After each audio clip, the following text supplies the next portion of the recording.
Welcome to Pindar Poetry. We hope you learned something new. You begin by confirming compatibility and making quick optimizations. First, verify both devices support the same mirroring protocol, otherwise choose HDMI.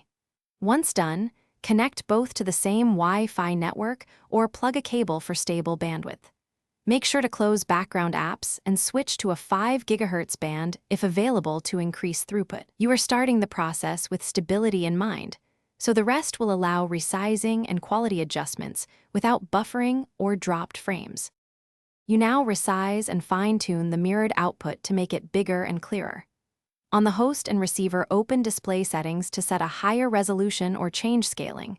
Choose native resolution first and then test 125% if text is small. Once you adjust scale, use aspect ratio controls, fit, stretch, or 16:9 to fill the screen without distortion. Make sure to toggle overscan or HDMI underscan options so edges aren't cropped. These steps control both size and visual fidelity. You finish by locking in the size and reliability of the mirror. Enter full screen mode in your mirroring app and increase bitrate or video quality if those options exist. This makes the image larger and crisper.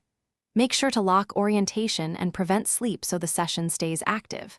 Test with both video and text to confirm clarity. If things go wrong, restart devices, update drivers or firmware. And if needed, switch protocols or use a higher quality HDMI/USB-C cable for a stable, larger display.